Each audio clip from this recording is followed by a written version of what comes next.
Hi guys, it's Rachel. I thought I'd do an informational video for, once in my life.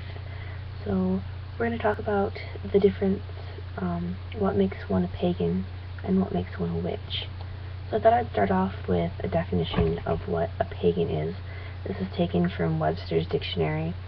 And the first one is a heathen, especially a follower of a polytheistic religion, or one who has little or no religion and who delights in sensual pleasures and material goods, an irreligious or hedonistic person.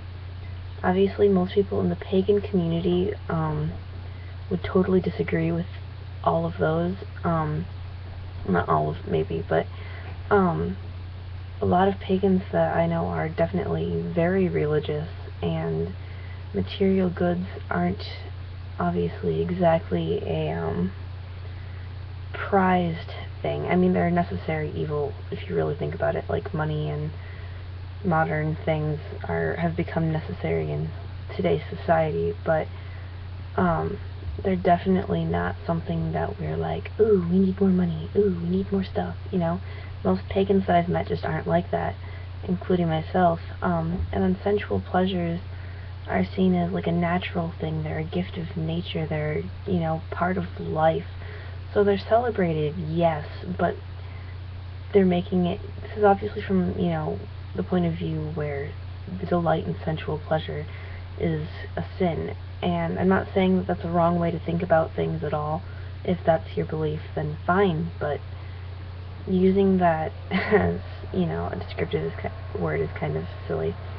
But my personal definition for what a pagan is someone who follows a nature-based religion that is either a form of polytheism, or the belief in more than one god, or animism, which is the belief that every animal, every plant, every rock, etc., has a spirit, has a soul, has a life force. And obviously I know that different people's views on deity and everything differ vastly, so I'm not going to try and get into that, but as a whole, most pagans practice some sort of nature-based faith. Which brings me to what is a witch. Now, Webster again says a witch is one that is credited usually with malignant supernatural powers, especially a woman practicing usually black witchcraft, often with the aid of a devil or familiar, an ugly woman or hag, a charming or alluring girl or woman, or a practitioner of Wicca. So those are the definitions that I found in that dictionary. And again, not all Wiccans consider themselves witches, and a lot of witches definitely don't practice quote-unquote black witchcraft. I personally believe that there isn't any black or white magic. I think it's whatever intent you use it for that makes it good or evil. But basically, a witch, in my mind, is someone who practices some form of witchcraft. Someone who works with divination, who does some sort of spell work, who does some sort of, who holds rituals for certain things. Obviously, you can believe in a pagan belief system. You can believe, these specific deities exist, and that connecting with nature and everything is important without actually practicing witchcraft. So basically, the difference is that most witches are pagan. I mean, I'm not saying all of them are. I've met Christian witches, but most Christians are not. Wow, I'm stumbling over my words today. Sorry, guys. Most witches are pagan, but not all pagans are witches.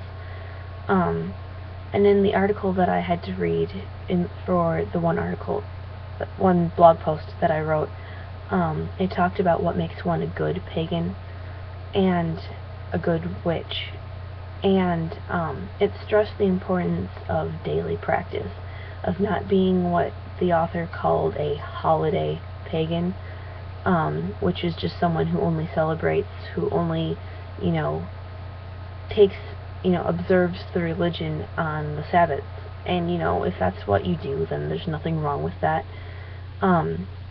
But she brought up the point of how can you get something out of spiritual practice unless you take the time to study more, unless you take the time to practice, you know, the magic system, to practice divination, to practice connecting with the divine. I mean, how can you have a real relationship with your gods unless you take the time to pray to them, to try and communicate with them, etc.? And I think she's totally right. Like, when I first started out on my path, I was totally a holiday pagan. You know, like, it was like, oh, it's Samhain, I should write a ritual and do it. But, you know, I didn't really get any real meaning out of it until I started practicing more.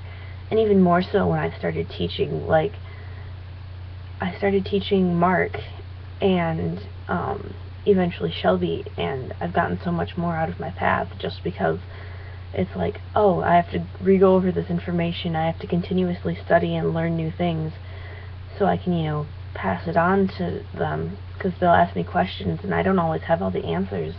So I'll look up things and be like, oh, here, next time I see them I'll talk about it. And I've just learned so much more, I've grown so much, and I totally agree with the author that practice, whether it be daily devotionals, whether it be, you know, daily meditation, taking a weekly class, just studying on your own, it makes your spiritual path so much more beneficial to you. Like, you can't expect to reach a higher spiritual level without work. It's just not done. So, basically all I have to say, I went a lot more in depth, I guess, with my blog posts. I'll post the link to both of them in the little, you know, information section. I'm hoping to do more videos like this that are a bit more informational, a bit more informative, I guess is the word. So look for that. But yeah, blessed be, guys.